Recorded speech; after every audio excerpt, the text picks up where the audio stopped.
Hello viewers, आप सबको सुलेखा का प्यार भरा नमस्कार। प्रकृति व जगत की समस्त महान शक्तियों को मेरा नमन व धन्यवाद। चलिए अब सीधे प्रसंग पर आते हैं। आप सबको होली की बहुत बहुत शुभकामनाएं। साथियों, वही होली संबंधी पुरानी जानकारी जहन में लिए हुए आप लोग पर्व मनाकर आ गए हैं। अभी अभी इसी सप्ताह आप लोग रंग गुलाल से खेल कर आए हैं। आज मैं आपको इसी संबंध में एक नए रहस्य से परिचित कराना चाहती हूँ। हम लोग होली का पर्व फाल्गुन माह की पूर्णिमा तिथि को मनाते हैं। यह पर्व अच्छाई की बुराई पर जीत के प्रतीक चिन्ह के रूप में मनाया जाता है। होलिका को एक क्रूर महिला व बुराई की प्रतीक के रूप में चित्रित किया जाता रहा है। हालांकि यह पूर्ण सत्य नहीं है। जरा कल्पना कीजिए, हम रंग गुलाल से खेलने से एक दिन पहले ही होलिका की पूजा करते हैं। अगर होलिका वास्तव में इतनी ही बुरी होती तो हम एक दिन पहले उसकी पूजा ही क्यों करते?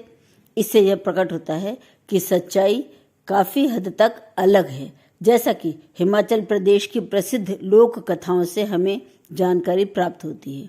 होलिका राक्षस कुल के महाराज हिरण्यकश्यप की बहन थी। उसके विचार पवित्र थे और वह अग्निदेव की उपासक थी। वह नियम से आराधना व तपस्या किया करती थी। उसकी तपस्या से प्रसन्न होकर अग्निदेव ने उसे एक वस्त्र वरदान स्वरूप प्रदान किया था, यह कहते हुए कि यदि जरूरत पड़े तो इस वस्त्र से अग्नि से भी उसकी रक्षा हो सकेगी। दूसरी ओर उसके भाई हिरण्यकश्यप का पुत्र प्रहलाद भगवान का एक बहुत बड़ा भक्त था।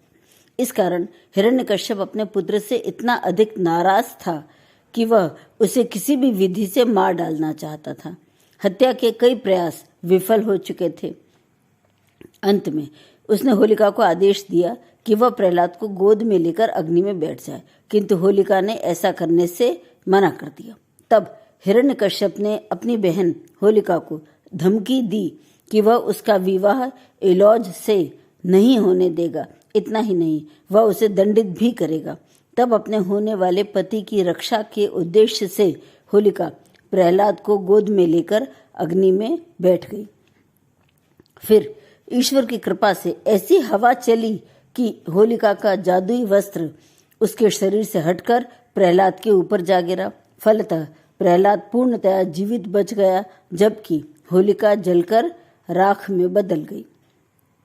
कुछ समय बाद एलौज बारात लेकर पहुंचा। तब उसने जाना कि होलिका की मृत्यु हो चुकी है। वह इतना शोक संतप्त हो गया कि सदा के लिए दुनिया को छोड़कर जंगल में चला गया। इस प्रकार इस लोक कथा से प्रकट होता है कि होलिका बुरी महिला नहीं थी।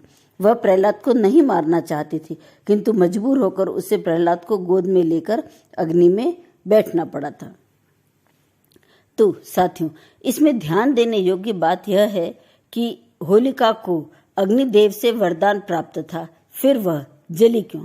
उत्तर यह है कि वरदान धर्म के कार्य के लिए प्राप्त होता है, अधर्म के लिए नहीं। यह वह शक्ति है जो सिर्फ भलाई के लिए ही उपयोग में ली जा सकती है, किंतु होलिका ने मजबूरी में ही सही इसका उपयोग अधर्म के लिए किया। अतः वरदान सफल होने के बजाय निष्फल हो गया। साथियों, यही हम सबके जीवन में भी हो रहा है। परमात्मा व प्रकृति की कृपा हर पल हर कण पर बरस रही है, परंतु हम या तो इसे समझ ही नहीं पाते, समझ लेते हैं तो ग्रहण नहीं कर पाते, और अगर ग्रहण भी कर लेते हैं तो इसका सदुपयोग नहीं कर पाते, और जब दुरुपयोग करते हैं तो फिर बाद में उसका मूल्य चुकाना पड़ता है। इसी प्रकार दुख मनुष्य के जीवन में प्रवेश करते हैं। परमात्मा अलग अलग रूपों में प्रकट होता है, अलग अलग परिस्थितियों के द्वारा परीक्षा लेता है। जिंदगी एक परीक्षा है। काफी लोग इसमें फेल हो जाते हैं क्योंकि वो दूसरों की नकल करते हैं। वो यह समझ ही नहीं पाते कि सबके प्रश्न पत्र अलग अलग हैं, क्योंकि सबके व्यक्तित्व ही अलग अलग हैं। हमें अपने मन मस्तिष्क के खिड़की दरवाजे खुले रखकर यह सब समझना होगा। साथियों, हर व्यक्ति अपने आप में विशिष्ट है और यह विशिष्टता ही उसकी अपनी पहचान है। इस पहचान के कारण ग्रहणशीलता भी सबकी अलग अलग है।